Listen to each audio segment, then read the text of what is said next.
Think I caught the feels this summer. Guys very good morning. ನಾನು ನಿಮ್ಮ ಪ್ರೀತಿಯ ರಶ್ಮಿ ಅಂತ. ನಾನಿವತ್ತು ಬೆಂಗಳೂರಿಂದ ಅಬುದುಬೈಗೆ ಟ್ರಾವೆಲ್ ಮಾಡ್ತಾ ಇದ್ದೀನಿ. ಸೊ ನನ್ನ ಬ್ಯಾಂಗ್ಳೂರ್ ಟು ಅಬುದುಬೈ ಟ್ರಿಪ್ಪು ಹೇಗಿರುತ್ತೆ ಅಂತ ಅಂದ್ಬಿಟ್ಟು ನನಗೆ ಹೇಳ್ತೀನಿ. ಇವಾಗ ನಾನು ನ್ಯಾಷನಲ್ ಏರ್ಪೋರ್ಟಲ್ಲಿ ಇದ್ದೀನಿ. ಸೊ ಬ್ಯಾಂಗ್ಳೂರ್ ಇಂಟರ್ನ್ಯಾಷನಲ್ ಏರ್ಪೋರ್ಟ್ ಇಲ್ಲೇ ಇದ್ದೀನಿ. ಸೊ ಇಲ್ಲೂ ಕೂಡ ನಮ್ಮನ್ನ ದುಬೈ ಥರನೇ ರೆಡಿ ಮಾಡಿಬಿಟ್ಟಿದ್ದಾರೆ. ಸಕ್ಕತ್ತಾಗಿದೆ. ಇವಾಗ ನಂದು ಫ್ಲೈಟು ಇನ್ನೇನು 9:15 ಇರೋದ್ರಿಂದ ನಾನು 3 ಅವರ್ ಇಂಟರ್ನ್ಯಾಷನಲ್ ಏರ್ಪೋರ್ಟ್ಗೆ ಮೊದಲೇ 3 ಅವರ್ ಬಂದು ವೆಯ್ಟ್ ಮಾಡ್ತಾ ಇದ್ದೆ. ಚೆಕ್ ಇನ್ನು ಬ್ಯಾಗೇಜು ಎಲ್ಲ ಆಯಿತು. ಈಗ ನನ್ನ ಇಂಟರ್ನ್ಯಾಷನಲ್ ಟ್ರಿಪ್ಪು ಹೇಗೆ ಸ್ಟಾರ್ಟ್ ಆಗುತ್ತೆ ಅಂತ ನಿಮಗೆ ತೋರಿಸ್ತೀನಿ ಬನ್ನಿ. ಫ್ಲೈಟ್ ಬಂದು ಬೋರ್ಡಿಂಗ್ ಬಸ್ಸಲ್ಲಿ D3 ಅಂತ ಮೆನ್ಷನ್ ಆಗಿದೆ. ಸೊ ನಾನು D3ಗೆ ನಡ್ಕೊಂಡು ಹೋಗಬೇಕು. ನಡ್ಕೊಂಡು ಹೋಗ್ತಾ ಇರಬೇಕಾದ್ರೆ ಒಳಗಡೆನೂ ಏರ್ಪೋರ್ಟ್ ಒಳಗಡೆನೂ ಎಷ್ಟೊಂದು ಎಕ್ಸ್ಪ್ಲೋರ್ ಮಾಡ್ಬೋದು, ಎಷ್ಟೊಂದು ಟೈಮ್ ಸ್ಪೆಂಡ್ ಮಾಡ್ಬೋದು ಅಂತ ಒಳಗಡೆ ಬಂದಾಗೆ ಗೊತ್ತಾಗೋದು. ಸಕಲಾಗಿದೆ. ಎಷ್ಟೊತ್ತಾದರೂ ಎಂಜಾಯ್ ಮಾಡ್ಬೋದು. ಕೂಲಾಗಿದೆ. ಒಬ್ಬೊಬ್ಬರೇ ಬರ್ತಾ ಇದ್ದಾರೆ.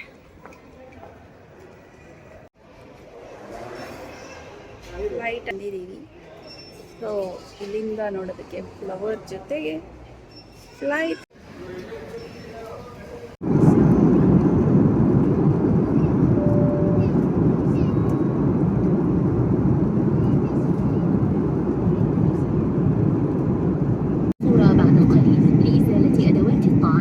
نرجو منكم المساعدة في تسليم أي عناصر قد ترغبون في إزالتها. شكرا لكم.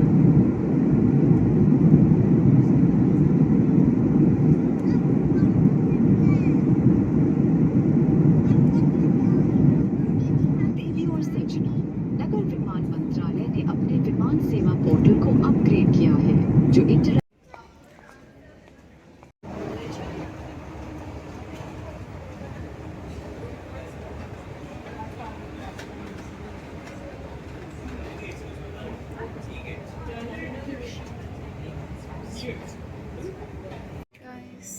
ನಾನು ಇವಾಗ ಮನಿ ಎಕ್ಸ್ಚೇಂಜ್ ಮಾಡ್ಕೊಳಕ್ಕೆ ಬಂದಿದ್ದೀನಿ. ಒಂದೊಂದು ದೇಶದ ಮೊಬೈಲ್ ನಂಬರ್ ಮದ ಓಕೆ.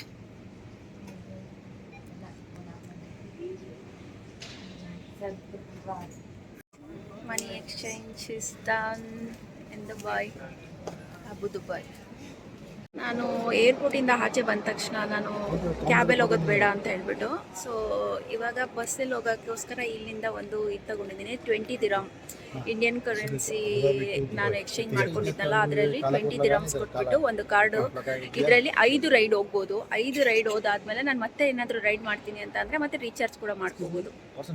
ಏರ್ಪೋರ್ಟಿಂದ ಆಚೆ ಬಂದೆ, ಬಸ್ಗೋಸ್ಕರ ವೆಯ್ಟ್ ಮಾಡ್ತಾ ಇದ್ದೀನಿ. ನಾನು ಲೋ ಬಜೆಟ್ ಟ್ರಿಪ್ನ ಎಷ್ಟು ಚೆನ್ನಾಗಿ ಮಾಡ್ಕೊತೀನಿ ಅಂತಂದರೆ ಇಂಟರ್ನೆಟ್ ಇಲ್ಲ, ಸಿಮ್ ಇಲ್ಲ. ಇವಾಗ ಅಲ್ಲಿ ಏರ್ಪೋರ್ಟಲ್ಲಿ ಯಾರ ಹತ್ರ ನಾನು ಗೂಗಲ್ ಮಾಡಿಸ್ಬಿಟ್ಟು ಅದನ್ನ ಬಸ್ ಎಲ್ಲಿಗೆ ಸಿಗುತ್ತೆ ಅಂತ ಅಂದ್ಬಿಟ್ಟು ನಾನು ಇದು ತಗೊಂಡೆ. ಕಡಿಮೆ ಆಗುತ್ತೆ. ನಾನು ಒಂದೇ ಸಲ ಟ್ಯಾಕ್ಸಿಲೆಲ್ಲ ಹೋಗ್ತೀನಿ ಅಂತ ಅಂದರೆ ಇನ್ನೂ ಜಾಸ್ತಿ ಆಗ್ಬಿಡುತ್ತೆ. ಅದಕ್ಕೆ ನಾನು ಕಡಿಮೆ ಬಜೆಟ್ ಮಾಡ್ಕೊಳ್ಳೋಣ ಅಂತ ಅಂದ್ಬಿಟ್ಟು ಕಾರ್ಡ್ ತಗೊಂಡು ಬಸ್ಸಲ್ಲೇ ಹೋಗ್ತಾ ಇದ್ದೀನಿ. ಮತ್ತು ಟ್ರಿಪ್ ಮಾಡ್ದಂಗೂ ಆಗುತ್ತೆ ನನಗೆ. ಅಂದರೆ ಲೋಕಲಲ್ಲಿ ಟ್ರಿಪ್ ಮಾಡೋದು ಕಾರಲ್ಲಿ ಹೋಗೋದಕ್ಕಿಂತ ಇದು ಅಬುದುಬೈ ಏರ್ಪೋರ್ಟು.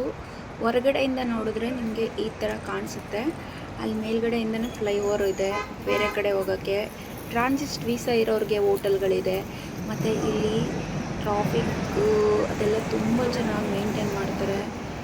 ಇಲ್ಲಿ ಸಿಗ್ನಲ್ಗಳನ್ನ ಈಸಿಯಾಗಿ ಎಲ್ಲಿ ಇದು ಮಾಡಿರ್ತಾರೋ ಅಲ್ಲಿ ಮಾತ್ರ ದಾಟಬೇಕು. ಬೇರೆ ಕಡೆ ಎಲ್ಲ ರೋಡಿಂದ ಕೆಳಗಡೆ ಕೂಡ ಹೋಗಬಾರ್ದು. ನಾನು ಇವಾಗ ಹೋಗ್ತಾ ಇದ್ದೀನಿ, ಟ್ರಾವೆಲ್ ಮಾಡ್ತಾ ಇದ್ದೀನಿ. ಇವಾಗ ಹೆಂಗೆ ಟ್ರಾವೆಲ್ ಮಾಡ್ತಾ ಇದ್ದೀನಿ ಗೊತ್ತಾ? ಈ ಕಾರ್ಡ್ನ ಅಲ್ಲಿ ಟ್ಯಾಪ್ ಮಾಡಿದ್ರೆ ಸಾಕು ಹೋಗುತ್ತೆ. ಸೊ ಏರ್ಪೋರ್ಟಿಂದ ಡೈರೆಕ್ಟಾಗಿ ಬಸ್ ತೊಗೊಂಡಿದ್ದೀನಿ ದುಬೈ. ಇಲ್ಲಿಂದ ನಾನು ದುಬೈ ಕೂಡ ಟ್ರಾವೆಲ್ ಮಾಡ್ಬೋದು. ದುಬೈ ಪಕ್ಕದಲ್ಲೇ ಇರುತ್ತೆ. ಸೊ ನಾಳೆ ದುಬೈ. ಇಲ್ಲಿನ ರೋಡ್ಗಳು ಬಂದು ಎಷ್ಟೊಂದು ದೊಡ್ಡದಾಗಿದೆ ಅಂತಂದರೆ ಒಂದೇ ಸಲ 1, 2, 3 ಬಸ್ಗಳು, 3 ಕಾರ್ಗಳು ಆ ಥರ ಎಲ್ಲ ಹೋಗ್ಬೋದು. ಒಂದು ಲೈನ್ನ ಕ್ರಾಸ್ ಮಾಡಬೇಕು ಅಂದರೆ ಇಂಡಿಕೇಟರೆಲ್ಲ ಯೂಸ್ ಮಾಡಬೇಕು. ಇದು ನೋಡಿ ದೊಡ್ಡ ರೋಡ್ಗಳು. ಇಲ್ಲಿ ಎಷ್ಟು ಓಡಾಡ್ತಾ ಇದ್ರೂ ಸಿಗ್ನಲ್ಗಳನ್ನ ಸಕ್ಕತ್ತಾಗಿ ಮೇಂಟೈನ್ ಮಾಡ್ತಾರೆ. ಟ್ರಾಫಿಕ್ ಸೆನ್ಸ್ ಅಂತೂ ಎಲ್ಲರಿಗೂ ಚೆನ್ನಾಗಿದೆ. ಎಲ್ಲೂ ಟ್ರಾಫಿಕ್ ಜಾಮ್ ಆಗಲ್ಲ, ತುಂಬ ಹಾರನ್ ಮಾಡಲ್ಲ. ಎಲ್ಲರೂ ಟ್ರಾಫಿಕ್ನ ರೂಲ್ಸ್ನ ಫಾಲೋ ಮಾಡ್ತಾರೆ. ಫಾಲೋ ಮಾಡಿಲ್ಲ ಅಂದರೆ ಸ್ಟ್ರಿಕ್ಟಾಗೆ ಫೈನ್ ಹಾಕ್ತಾರೆ. ಸೊ ಸಮುದ್ರದ ಪಕ್ಕ ಇರೋದ್ರಿಂದ ಹೊರಗಡೆ ಅಂತೂ ಸಖತ್ ಬಿಸಿಲು. ಸೊ ಒಳಗಡೆನೂ ಬಸ್ ಒಳಗಡೆ ಕೂಡ ಎ ಸಿ ಇದೆ, ಕ್ಯಾಮ್ರಾ ಇದೆ, ಸಕ್ಕತ್ತಾಗಿ ನನಗಂತೂ ತುಂಬ ಎಂಜಾಯ್ ಮಾಡ್ತಾಯಿದ್ದೀನಿ. ಇಲ್ಲಿಂದ ಹೊರಗಡೆಯಿಂದ ನೋಡೋಕ್ಕೆ ತುಂಬ ಖುಷಿ ಅನ್ನಿಸ್ತಾ ಇದೆ. ಮತ್ತು ರೋಡ್ ಮಧ್ಯಗಳೆಲ್ಲ ಕಲರ್ ಫ್ಲವರ್ಗಳು, ದೊಡ್ಡ ದೊಡ್ಡ ಬಿಲ್ಡಿಂಗ್ಗಳು ನೋಡೋದಂತೂ ತುಂಬ ಖುಷಿ ಆಗ್ತಾಯಿದೆ ನನಗಂತೂ. ಇನ್ನು ಇಷ್ಟು ಅಂದರೆ ಏರ್ಪೋರ್ಟಿಂದ ನಾನು 35 ಕಿಲೋಮೀಟರ್ ಒಳಗಡೆಗೆ ಸಿಟಿ ಒಳಗಡೆ ಹೋಗ್ತಾ ಇದ್ದೀನಿ.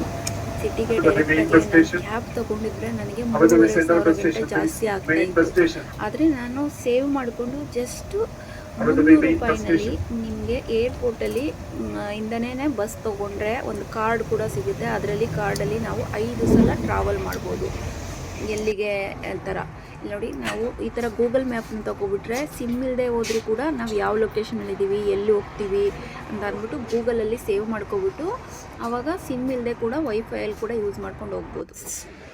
ನಾನು ಬಸ್ಸಲ್ಲಿ ಬಂದುಬಿಟ್ಟು ಕ್ಯಾಬಲ್ಲಿ ಬರಬೇಕಾಗುತ್ತೆ ಅಂತ ಅಂದ್ಬಿಟ್ಟು ಲಗೇಜ್ ಇಟ್ಕೊಂಡು ಹೋಟೆಲ್ ಗಂಟ ವಾಕ್ ಮಾಡಿಕೊಂಡೇ ಬಂದುಬಿಟ್ಟೆ. ಇಲ್ಲಿ ಏನು ಪ್ರಾಬ್ಲಮ್ ಅಂದರೆ ಪಕ್ಕದಲ್ಲೇ ಇದೆ, ಕಿಲೋಮೀಟ್ರ್ ತೋರಿಸ್ತಾ ಇದೆ, ಇಲ್ಲಿದೆ. ಅಲ್ಲಿಂದ ಇಲ್ಲಿಗೆ ಬರೋದಕ್ಕೆ ಮೆಸ್ ಹಾಕ್ಬಿಟ್ಟಿದ್ದಾರೆ. ಮೆಸ್ ಹಾಕಿರೋದ್ರೆ ಮುಂದೆ ಹೋಗಿ ಅಲ್ಲಿ ಫ್ಲೈಓವರ್ ಥರ ಇರುತ್ತೆ, ಅಲ್ಲಿ ಬರಬೇಕು. ಇಲ್ಲಾಂದ್ರೆ ಸಿಗ್ನಲ್ ಎಲ್ಲಿರುತ್ತೆ ಅಲ್ಲೇ ಬರಬೇಕು. ಅಯ್ಯೋ, ನಮ್ಮ ದೇಶದಲ್ಲಾದರೆ ಯಾವ ಸಂಧಿ ಗುಂದಿಲಾದರೂ ಬಂದ್ಬಿಡ್ಬೋದು. ನಾನೆಲ್ಲೋ ಪಕ್ಕದಲ್ಲೇ ಇದೆಯಲ್ಲ, ಯಾಕೆ ಸುಮ್ಮನೆ ವೇಸ್ಟ್ ಮಾಡಬೇಕು 1,500 ರೂಪಾಯಿನ ಕ್ಯಾಬ್ಗೆ ಅಂದ್ಬಿಟ್ಟು ಇಲ್ಲಿನ 1 ಕಿಲೋಮೀಟ್ರಿಗೆ ನಿಯರ್ ಬೈ 1,500 ರೂಪಾಯಿ ಈ ಥರ ತೋರಿಸ್ತಾ ಇತ್ತು. ನಾನು ಏರ್ಪೋರ್ಟಿಂದ ಬಸ್ಸಲ್ಲಿ ಬಂದಕ್ಕೂ ಅದಕ್ಕೆ ಅಷ್ಟು ಆಗಿರಲಿಲ್ಲ. ಸೊ ಅದಕ್ಕೋಸ್ಕರ ನಡ್ಕೊಂಡು ಬರೋಣ ಅಂತ ಬಂದರೆ ಅಯ್ಯೋ ಫುಲ್ಲು 1 ಕಿಲೋಮೀಟ್ರ್ ನಡೆಸಿ ಆ ರೋಡಲ್ಲಿ ಹೋಗಿ ಸಿಗ್ನಲ್ ಇರೋ ಗಂಟ ಹೋಗಿ ಎಳ್ಕೊಂಡು ಬಂದು ರೆಸ್ಟ್ ಮಾಡ್ತಾ ಇದ್ದೀನಿ ಕೂತ್ಕೊಂಡು. ಈ ಥರನೂ ಸ್ಟ್ರಗಲ್ ಮಾಡೋದಾ ಫಾರಿನ್ ಬಂದು ಅಂತ ನೋಡಿ ಹೆಂಗೆ ಸ್ಟ್ರಗಲ್ ಮಾಡ್ತಾ ಇದ್ದೀನಿ ಅಂತ. Good evening. ನಾನು ಬಂದು ಹೋಟೆಲ್ಗೆ ರೀಚ್ ಆದೆ. ಬಟ್ ಆವಾಗ ವೀಡಿಯೋ ಮಾಡೋಕ್ಕಾಗಿರಲಿಲ್ಲ. ಏನಕ್ಕೆ ಅಂದರೆ ಲಗೇಜ್ ಎಲ್ಲ ತುಂಬ ಇತ್ತು. ನಾನು ಸರ್ಚ್ ಮಾಡಿಕೊಂಡು ಹೋಟೆಲ್ ಹುಡ್ಕೋಷ್ಟರಲ್ಲಿ ನನ್ನ ಪ್ರಾಣ ಹೋಗ್ಬಿಟ್ಟಿತ್ತು. ಏನಕ್ಕೆ ಅಂತ ಅಂದರೆ ನಾನು ಕ್ಯಾಬ್ ದುಡ್ಡು ಉಳಿಸೋಣ ಅಂತ ಬಂದುಬಿಟ್ಟು ತುಂಬ ಸ್ಟ್ರೈನ್ ಮಾಡ್ಕೊಂಬಿಟ್ಟಿದ್ದೆ. ಇವಾಗ ನಾನು ಫಸ್ಟಿಂದ ನಾನು ಯಾವ ಏರಿಯಾದಲ್ಲಿದ್ದೀನಿ, ಎಷ್ಟು ಏನಾಯಿತು ಅಬುದುಬೈಲಿ ಎಲ್ಲಿದ್ದೀನಿ ಅಂತ ತೋರಿಸ್ತೀನಿ ಬನ್ನಿ. ಈಗ ನೋಡಿ, ಇದೆ ಅಬುದುಬೈ. ಈಗ ಆಲ್ರೆಡಿ ನಾನಿರೋ ಬಂದು ಐಸ್ಲ್ಯಾಂಡ್ ಅಂತ ಅನ್ನೋದು ನಿಯರ್ ಬೈ ಈ ಏರಿಯಾದಲ್ಲಿದ್ದೀನಿ. ಸೊ ನೋಡಿ,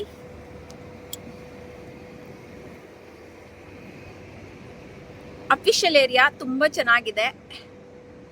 ನಾನು ಇರುವುದು ಈ ಬಿಲ್ಡಿಂಗಲ್ಲಿ. ಈ ಬಿಲ್ಡಿಂಗು ಹೇಗಂದರೆ ಇಲ್ಲಿ ಹೋಟೆಲ್ ಅಂತ ತೋರಿಸೋದೇ ಇಲ್ಲ, ಆನ್ಲೈನಲ್ಲಿ ಮಾತ್ರ ಬುಕ್ ಮಾಡ್ಕೊಂಡಿದ್ದಾರೆ. ಅದು ಒಂದು ದಿನಕ್ಕೆ 3,000 ಸಮಥಿಂಗ್ ಇರುತ್ತೆ. 3 ದಿನ ನಾನು ಸ್ಟೇ ಮಾಡಿರೋದು. ಈಗ ಸ್ಟೇ ಮಾಡಿರ್ಬೇಕಾದ್ರೆ ನನಗೆ ಈ ಹೋಟೆಲ್ ಹುಡ್ಕೋಕ್ಕೆ ಯಾಕೆ ತುಂಬ ಕಷ್ಟ ಆಯಿತು ಅಂತ ಅಂದರೆ ಬೇರೆ ಕಡೆ ಬೇರೆ ಪ್ಲೇಸ್ ತೋರಿಸ್ತಾ ಇತ್ತು ಆನ್ಲೈನಲ್ಲಿ. ಅಲ್ಲಿ ಹೋಗ್ಬಿಟ್ಟು ಮತ್ತೆ ತಿರ್ಗಾ ಈ ಕಡೆ ಒಂದ್ಸಲ ಬಂದೆ. ಆನ್ಲೈನಲ್ಲಿ ಒಂದೊಂದ್ಸಲ ಲೊಕೇಶನ್ನ ಚೇಂಜ್ ಮಾಡಿಬಿಟ್ಟಿರ್ತಾರೆ. ಅಂದರೆ ಪಕ್ಕ ಸ್ಟ್ರೇಟೇ, ಬಟ್ ವಾಕಿಂಗ್ ಮಾಡಿಕೊಂಡು ಲಗೇಜ್ ಎತ್ಕೊಂಡು ಬರೋಷ್ಟರಲ್ಲಿ ನನಗೆ ನಿಜವಾಗ್ಲೂ ಟಯರ್ಡ್ ಆಗೋಯಿತು. ಇವಾಗ ನಾನು ನಮ್ಮ ಹೋಟೆಲ್ ಎಂಟ್ರೆನ್ಸ್ ಹೇಗಿದೆ ಹೇಳ್ತೀನಿ ಬನ್ನಿ. ಇದೆ ಹೋಟೆಲ್ ಎಂಟ್ರೆನ್ಸ್. ಹೋಟೆಲ್ ಒಳಗಡೆ ಹೋದರೆ ಅಲ್ಲಿಂದ ಹೋಗಿ ಅವರು ನಮಗೆ ಆನ್ಲೈನಲ್ಲಿ ಬುಕ್ ಮಾಡ್ಕೊಂಡಿರೋದ್ರಿಂದ ಕಾಲ್ ಮಾಡಿದ್ರೆ ಮಾತ್ರ ಗೊತ್ತಾಗುತ್ತೆ. ಆ ಸರ್ವಿಸ್ ಅಪಾರ್ಟ್ಮೆಂಟ್ ಥರ ಇಟ್ಕೊಂಡಿದ್ದಾರೆ. ಇಲ್ಲಿ ನೋಡಿ, ಇದು ಸರ್ವಿಸ್ ಅಪಾರ್ಟ್ಮೆಂಟ್ ಥರ ಇಲ್ಲಿ ಗೊತ್ತಾಗುತ್ತೆ. ಅಲ್ಲಿ ಗೊತ್ತಾದ್ಮೇಲೆ ನಾವು ಲಿಫ್ಟ್ ತೊಗೋಬೇಕು. ಲಿಫ್ಟ್ ತೊಗೊಂಡು ನನಗೆ ಕೀ ಕೊಟ್ಟಿದ್ದಾರೆ ಆಲ್ರೆಡಿ.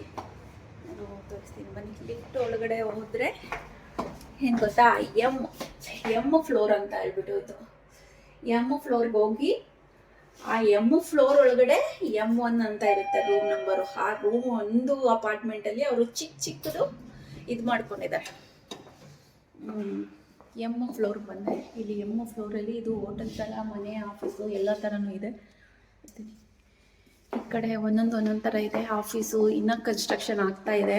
ಎಲ್ಲವೂ ನೋಡಿ, ಇನ್ವೆಸ್ಟ್ಮೆಂಟು ಕಂಪ್ನಿಗಳು ಇದೆಲ್ಲ ಆಗ್ತಾ ಇದೆ. ನಾನು ಇರುವುದು ಈಗ ಇಲ್ಲೇ. ಇದಕ್ಕೆ ಮೇನ್ ಗೇಟ್ಗೂ ಕೂಡ ಕೀ ಕೊಟ್ಟಿದ್ದಾರೆ ಎಷ್ಟೊಂದು ಜನ ಇರೋದ್ರಿಂದ.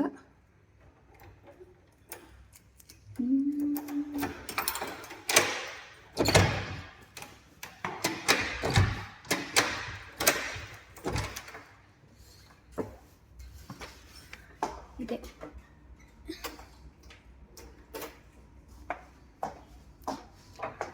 ಒಳಗಡೆಯಿಂದ ಒಂಥರ ಕಾಣಿಸುತ್ತೆ, ಹೊರಗಡೆಯಿಂದ ಇನ್ನೊಂದು ಥರ ಕಾಣಿಸುತ್ತೆ. ಆನ್ಲೈನಲ್ಲಿ ನೋಡಿದಾಗ ನನಗೆ ಬೇರೆ ಥರನೇ ಕಾಣಿಸ್ತು ಹೋಟೆಲ್ಲು. ನಾನು ರೂಮ್ ತೋರಿಸ್ತೀನಿ ಬನ್ನಿ. ಇದೇ ನನ್ನ ರೂಮು. ಎಲ್ಲ ಕಡೆನೂ ಸೇಫ್ಟಿ ಇದೆ. ಬೇರೆಯವ್ರಿಗೆಲ್ಲ ಚಿಕ್ಕ ಚಿಕ್ಕ ರೂಮ್ ಥರ ಮಾಡಿಬಿಟ್ಟಿದ್ದಾರೆ. ಈಗ ನನ್ನ ರೂಮ್ಗೆ ಎಂಟ್ರಿ ಮಾಡಿಸ್ತೀನಿ ಬನ್ನಿ. ಇದೇ ನನ್ನ ರೂಮು, ಇಷ್ಟೇ ನನ್ನ ರೂಮು. ಈ ರೂಮ್ಗೆ ನಾನು ಎಷ್ಟು ಪೇ ಮಾಡಿರ್ಬೋದು ಗೊತ್ತಾ? ಗೆಸ್ ಮಾಡಿ ಹೇಳಿ ಯಾರಾದರೂ. ಈ ರೂಮ್ಗೆ ನಾನು 3 ದಿನಕ್ಕೆ ಎಷ್ಟು ಪೇ ಮಾಡಿದ್ದೀನಿ?